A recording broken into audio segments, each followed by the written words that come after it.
Hi everybody, welcome to the Guerin Report as usual. Thanks for joining us on a Monday night, the Monday night of Cup Week here in Christchurch. It's already started with the 2,000 guineas on Saturday. Tomorrow, the richest and biggest race of Cup Week is here. It's IRT New Zealand Trotting Cup at Addington. I first came here when I was 13 years old with my dad. It was an intimidating place. I was awestruck. Even all these years later, it still creates that sense of awe, no day more so than tomorrow. It's maybe our greatest race, the New Zealand Trotting Cup, and one of the legends of it is Ricky May. He is the focus of the Guerin Report tonight because we want to stick with that theme. He's won 7 New Zealand Trotting Cups in the sulky. We'll talk about those with him this evening very shortly. But he's also won a more remarkable, a more dramatic battle than anything that's ever happened here at Addington. We'll talk to him tonight, Ricky May, the King of the Cup, about his life in harness racing and the day it kind of ended. Well, Ricky, Cup Week in Christchurch, do you think the IRT New Zealand Trotting Cup still means as much to harness racing people as it used to? Yeah, I definitely think so, Mick. I remember when everyone's growing up and being young, that's all you want to do is win a New Zealand Cup, so I don't think anyone's ever lost that. You won your first one with Inky Lord in 1989. That must seem like a very long time ago. Yeah, I guess it is, isn't it? But you always remember it, remember the race, remember the horse. He did such a fantastic job that day, so it was pretty special. It's funny now, you've won 7 New Zealand Cups and people think of you as the King of the Cup alongside Mark Purdon. But back then you weren't anywhere as big a name as you were, and you actually hadn't even driven 50 winners in a season up until that point. So it must have been a huge boost to your career and almost a huge shock to win a cup when you were still quite young. Yeah, no, definitely. I had 2 or 3 earlier drives for Brian Saunders actually in the cup, but I mean they're only just horses, I guess, compared with what Inky Lord was. So I thought leading up to the Cup he definitely had a big chance. Like he was going good, but he wasn't going away, which was always going to stop him, I suppose. But in the Cup he did, so that just made the difference. How did you make him go away? I'm not allowed to say, am I? I think we're past the law getting to you about this, so you can tell us a story, because it is a great story about what you did to help him get away. In the old days, us old fellas always had a few wee tricks, and Jimmy Curtin actually said to me, he said, you want to try that old trick putting shingle on the top of his tongue, because they chew on it and then that sort of keeps their mind off the job, and that's exactly what I did. So you got some good off the track, yeah. Put it in his mouth, yeah. In the seconds before the New Zealand Trotting Cup. Yeah, well, I was walking around at the start, so it was a wee bit before that. But and he just starts chewing on it, and he was so busy thinking about that he didn't gallop. No, he went straight off pacing. He was first out. Did that usually work? Actually, I've used it quite a few times, and I think there's only once in my career it hasn't worked, but I don't know if it's legal anymore. 30-something years ago, I don't think anybody cares that much at the moment. What about, we'll get to some of the other cups later, but he got knocked down at the 600 or 700. How he ever won that race, I do not know. You must even now have looked at it a few times and thought, wow, how did we pull that off? Yeah, no, it was pretty good. Like a lot of young ones today would do them good to have a look at it, because it was about the 600 or a wee bit after the 600, between the 5 and 600. So, I mean, to come to a standstill that part of the race and pick himself up and win the race was just sensational. Let's talk about Cup winners, because you've driven 7, which is a remarkable number. I'll throw the names at you and you can tell us what you made of each horse. Mainland Banner, not a horse we saw a whole heap of because she didn't race for that long, but gee, she must have been a very powerful mare. Absolutely. Very, very special horse. She qualified on Boxing Day the year before, so she actually won from qualifying to win the Cup all in 1 year, basically. That was just never heard of, will never be done again, I don't think. Iraklis, it looked like he must have been fun to drive. Yeah, no, he was, he was a pretty strong horse and he had a lot of speed. I think his speed was his biggest thing. I don't think he could, use him up too much in a race, but leading up for the Cup with him, he was just going super good, and was the favourite for the race. But I mean, you know, he did a good effort on the day, but got pretty close at the end. It must be great to have those horses with that level of speed when you pull them out. Not so much for the Cup, but when you pull those horses out as a driver who's had nearly 30 to 100 wins. What does it feel like when they just... Oh no, it feels real good. But I mean, these days have changed so much, it's not as easy as it used to be. Is that because of the tempo taking the sprint out of the horses a bit? Or? Yeah, maybe so. It all depends, like the tempo of the race. If they go hard early, it certainly helps the ones out the back. But nowadays, you sort of got to be fairly handy, because even the ones that do work can still run the last quarter in 28s. Let's get to the dual winners of the great race. Monkey King. He must be an easy horse to love. He was such a cool little dude. Yeah, he had his moments. He would be one of the most... Yeah, he was a real hard little case. He always had something up his sleeve. He was very hard to get away, as you know. Probably when Stephen drove him in the Cup and he got second, he missed away. Put a hell of good effort in for that to win. I mean, get second, sorry. But he actually went away in both Cups that I did, but he was on unruly, and he was back a bit, and you know, he really showed sensational speed the first Cup, and the second Cup he probably did a bit of work, but in the end of the day he was just too good. When you say he was a funny horse to get away, was he a little bit finicky, or did he have a bit of a streak in him, or was he just having you on? Oh, it was just him, I think. It didn't matter what you did. Like he'd try something different all the time. I mean, we pulled his hobble shorteners up in one hobble, tried that, about 9 holes on one side, just to see if that would make him go away, but it didn't help.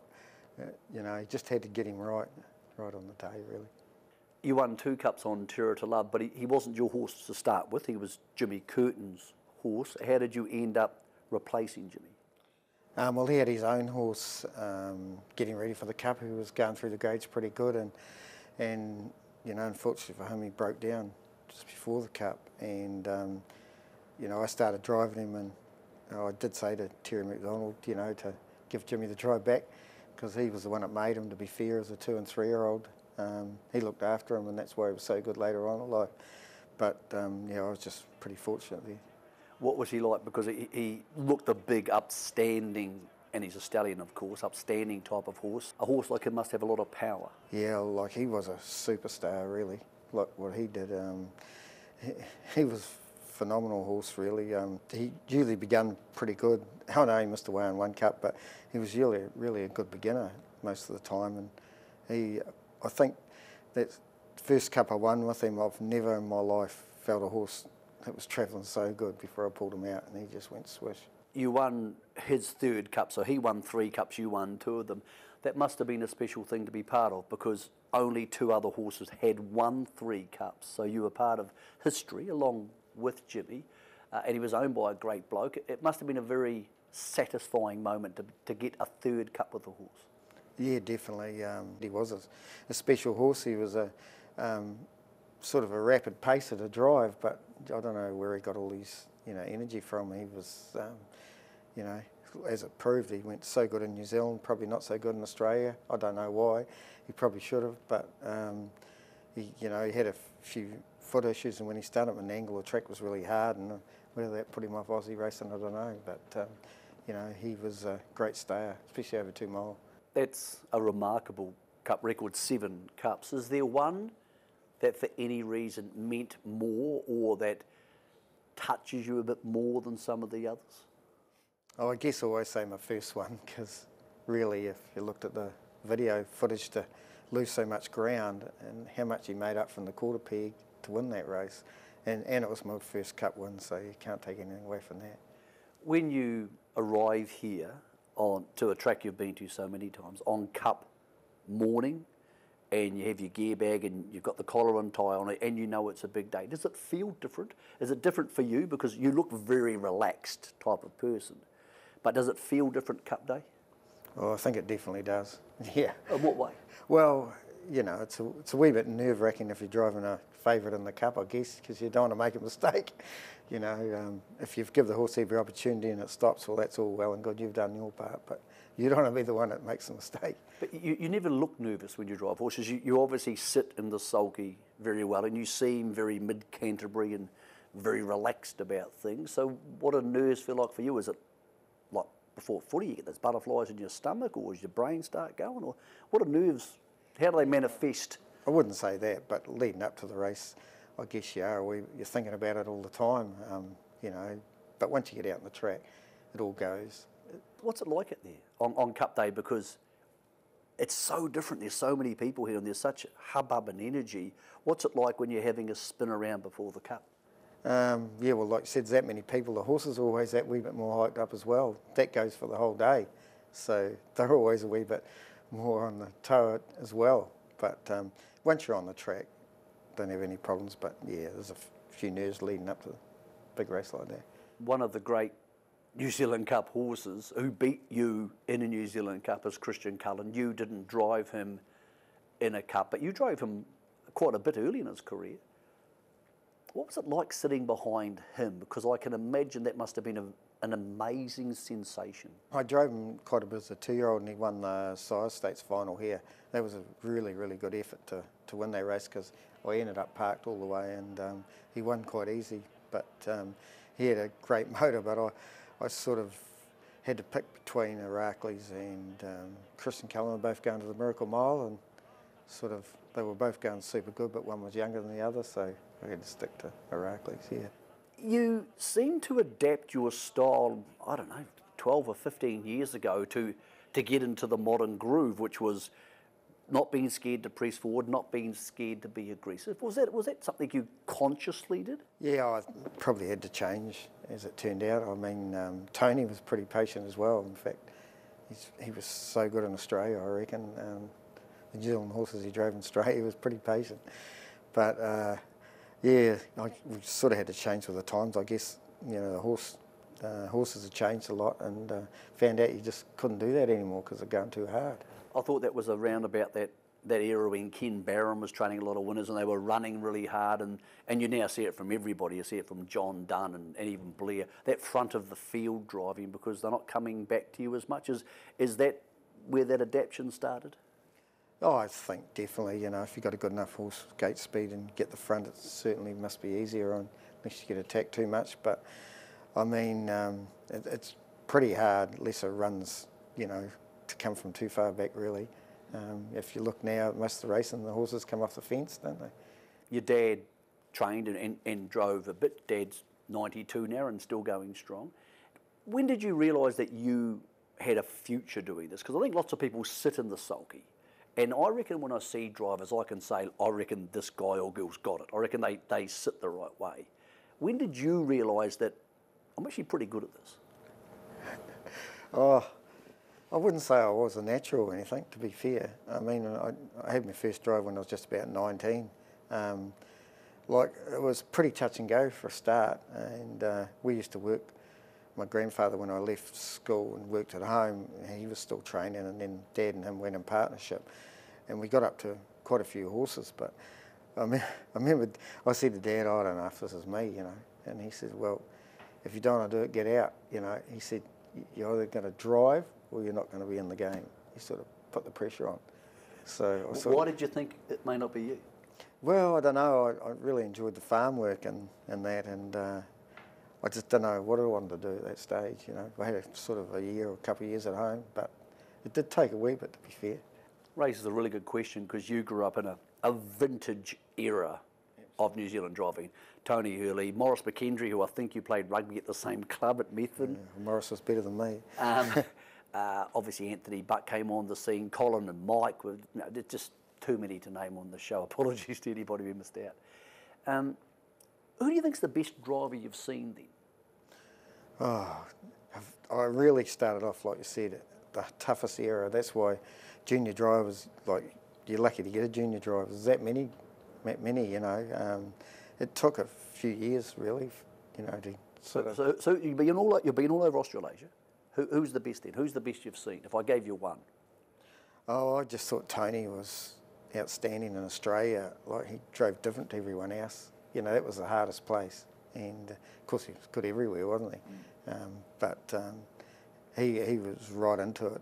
He was a fantastic driver. But, I mean, there was plenty of good ones down here as well.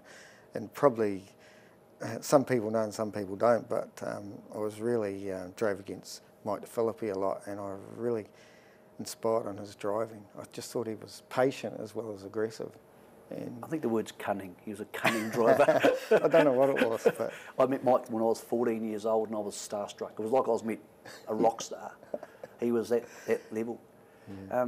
What about trainers? I think I know the answer to this because I think most people in harness racing in this part of the world would answer the same thing. But who's the best harness racing trainer you've seen? yeah, I guess Mark Purdon is really... Pretty hard to go past, isn't it, really? Beat me that many times and I think I'm travelling better, so, you know, he always horses found the line that good. But, yeah, you know, every big meeting that come out, he always, you know, was there. But I suppose Roy, his father was outstanding too, you know. Well, if there's no Roy, there's no Barry and no Mark. So exactly. It's hard to believe the footprint he's left, isn't it, Roy? Look, it's just unbelievable. Well, Barry, look at his team. Yeah. Super team. What about horses? Who's the best horse you've seen? And it may well be a case that you might have driven it, but who's the best horse you've seen? Oh, I've always thought about it, but geez, it's harder. You can have a couple. I'll give you two. Actually, you can have a trotter and a pacer since you've come up to do the Guerin report. We'll give you one of each if you want. It's only fair. You can have two pacers if you want. Yeah, I don't know, like, pretty hard to go past a lot of horses, but, you know, to pick one out, some of the Australian horses have come over here and got magnificent, haven't they? But, yeah, I mean... Well, we're not going to let you go till you give us one, so it's up to you. Yeah, we can stay here all day think if you about want. it. You ever think about it. I've got another question for you. Back in 2020, on January the 2nd at Omakar, we saw one of the most bizarre moments and scary moments in New Zealand racing history. You were driving AG's White Sox in the Cup and you fell out of the sulky, and I thought, what has gone on here? And we were subsequently to learn you had had an incident with your heart. For those who can't remember exactly what happened, what exactly did happen to your heart to make you slump out of the sulky? Yeah, well, I mean, it's a bit of a shock to everyone, myself as well, to be fair. But I can't remember, I can remember that day, and, you know, I remember winning a race for, Mark and Benny were joint forces then, about race 3, a maiden race, I won that. I can actually remember that, and then I remember having a cup of coffee with Nathan Williamson in the driver's room, but that's sort of cut-off point about race 4. Can't remember anything after. So have you watched the footage? No, I haven't. Okay, well, we're going to play it as part of this because you said we could. It's pretty interesting. It's pretty strange. It doesn't look real. It looks surreal. Pacemaker up front, AG's White Sox. He's under a very firm grip from RT, who might have had an issue here. Looks like he's fainted in the cart. What do we do here? This is dead set serious here. This is not good at all. He was just motionless. Just to let you know, there is an ambulance there. The Omakar Volunteer Fire Brigade First Response Unit are there, and there is a doctor who's come out of the crowd, and they are all helping. Promise you, we are doing everything that is humanly possible to get the right outcome here, and our thoughts are just with Ricky and the Hope family in general at this time. Okay, look, sadly, Mr. May suffered a medical event driving in the main race here today. Health and safety is paramount, so unanimously we decided to abandon the rest of the day. So to explain it as best you can, the medical condition which hit you for that day, which obviously seems to be way better now, what actually happened? Well, it's a muscle in your heart, and only fit people get it. Oh, the specialist told me. Here we go. Well, that's true, because I suppose they exercise all the time. I don't know what it is. But mine wasn't bad, to be fair. Can you pronounce it? Because I can never pronounce it. No. Okay. We'll look it up. We'll look it up for the show. Yeah. So it's a muscle in your stopped. heart. Yeah. It's most people is probably about 12 centimetres, and mine was at 15, and I've heard of people it's 21, and they're worse off, a lot worse off than I am. But it happens to a lot of people. You know, people just say die of heart attacks, or if you're lucky enough to be around people, they'll save you, the same as what I was. But they said mine wasn't bad at all, but it was bang, you know, and talking to about 6 doctors that were there, and most of them have actually seen me and said that the only thing that was going right when they put me in the helicopter was my heart. Nothing else was functioning. So you weren't conscious at that stage, obviously? No, I wasn't conscious, no. So I think Ellie Barron, who is Yes. was a part-time nurse or in some sort of nursing role, was one of the first people to... Physiotherapist, She helped keep you yeah, alive as best that could be termed yeah, when you were well, on the track? She was there the quickest, and yeah, I think... Was she giving you CPR or something? yes.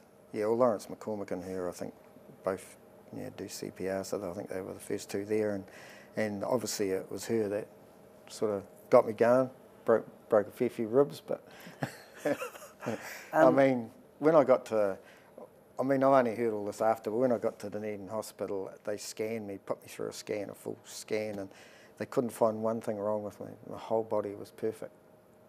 So it's just a freakish thing, yeah. I've been told, you and I have discussed this before, and we discussed this off camera to make sure it's fine to talk about. So you were technically dead for 10 minutes. It was 8, I think. 8, So okay, the it's long doctor enough. said, yeah, it's long enough. How do you feel when you hear that? When someone says, or a doctor must have told you you were technically dead for 8 minutes, how did that feel? Yeah, well, I've sort of forgot about it all now, but yeah, I mean, it is a bit strange.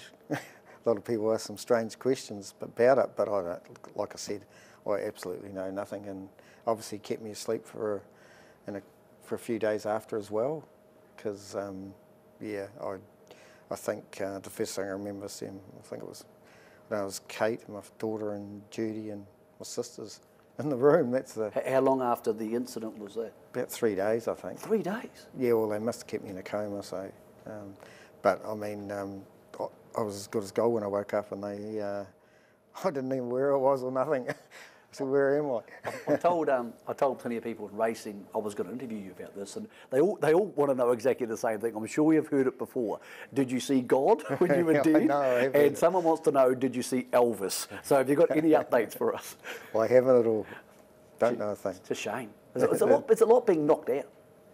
Yeah. Like you just, obviously you're thinking, and then you stop thinking, and then you start thinking again. Is that how it felt? Yeah, well, I guess it was something like that. But I can remember a lot of things, but I obviously must tint your memory a wee bit.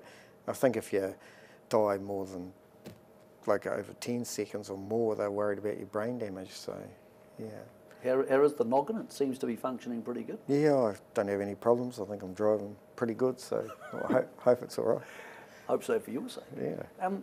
Have you had any physical repercussions from it later? It's now been 4 years, nearly 5. Has it changed your physicality at all? No, not really. It's all back to normal, really. Okay. Yeah, I've never had any problems at all. Did you think about not coming back to driving? I did actually. I'd have to say, you know, I didn't know what to do, to be fair, but then COVID came in just after, and thought long and hard. One day, this is true, Benny Hill, Lawrence Hanner, and we had a couple of horses, and they said, how about bringing them all to Ashburton? This is the first time I come back driving. I don't know, it's 3 months later, 3.5 months later. So we took them all to Ashburton, and I drove fast work, and geez, I got the buzz again. Yeah. Yeah, it really turned the corner for me, to be fair. I know scared's the wrong word to use, but were you nervous getting back into the sulky again? Well, I had driven some at home, and it was a bit funny for a start, I've got to say, yeah. Often when people get sick, I've found in my own life with different people I know that it almost gives them a second lease on life. And are you that sort of guy? You're like, wow, this is great, I've got a second lease on life, or are you just a pragmatic mid-Canterbury farmer and you go do what you want to do and don't think about it too much? No, that's true. That's exactly what I just don't think about it and just carry on. Never had any problems, so, you know, they check up once a year and everything's perfect, so just take it like that. It must have been hard on Judy and the kids, though. I mean, when you know... No, it first happened. Pretty uncertain time. Yeah, well, the boys are flat out working too, but I think Timothy must have rung Judy. She said, what the hell's going on? Do you ever find yourself, having been through that experience, that you're sitting on the tractor, which, because I know you love your tractor, buzzing around the farm, and you think to yourself, gee, it's good to be alive? Yeah, I suppose I am lucky. You know, there's no doubt about it. But a lot of people have been good to me, really, because there's no, you know, harness racing is pretty hard to break into. You know, it took me a while to get back to it. You know, got a lot more drives, better drives, so that sort of helped. But yeah, I was pretty hesitant for a while, but yeah. Do you still like being out there? Does it still, like, when you're rocking up, forget Cup Day's special. If you're rocking up here on a Friday night to Addington, does it still feel like, cool, I like this? Yeah, I still get that buzz, especially if you're driving some decent ones, I'll tell you that, yeah. Why are you still driving? You've got nearly 3,200 wins. I mean, I'm not being rude, but you're not a spring chicken. No. You're not an old rooster yet, but you're not a spring chicken. Why do you keep doing this? Because I know you love the farm, so it must be, you must love it to leave the farm to do it.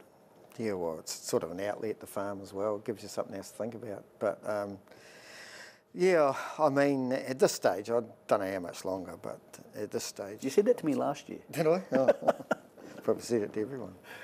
But, yeah, I sort of... Yeah, it's still great to win a race, you know. It doesn't matter how big or how small. You could have Empire City in a 500,000 three-year-old trotting race this week, which sounds incredible when you say it out loud.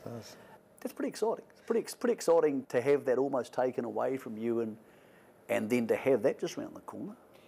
Yeah, well, I mean, she's probably been a big inspiration to me, really, when I started driving the last year. Like, she's such a beautiful horse, and that's probably has helped, to be fair. Just Phil and Argus has, you know, been so good to leave me on, because Phil's got 3 other people that would love to get on him, I'm sure. All right, Cup week at Addington. It must be good to have a Cup week like this and know you've still got it, know that people aren't laughing and going, oh, Ricky's passed it. You're still out there, punters still want to back you, trainers still want to pid you on. And this could be one of the great Cup weeks to be part of. Yeah, no, there's some lovely horses coming in, like probably Australian continue it.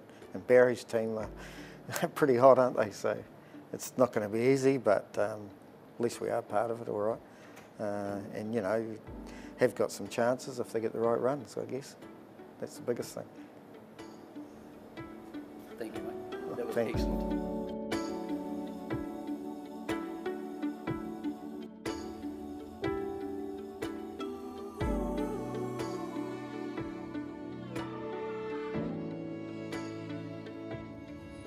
What a remarkable story, what a privilege to be able to tell it. We thank Ricky and Judy and the family for letting us show that footage. The first time it's been screened anywhere since that fateful day, the day that Ricky survived, and it's the first time Ricky has ever actually seen it. So a special man with a special story, one that continues here tomorrow at Addington. He'll be driving in the Cup. I don't think it'll be his 8th winning Cup on Beach Bull. But for Ricky May and for everybody in harness racing, this is our most special day in the cathedral of harness racing, maybe the last great one left in the Southern Hemisphere. It'll be New Zealand Cup Day again tomorrow. I hope you can join us on trackside from 11 a.m.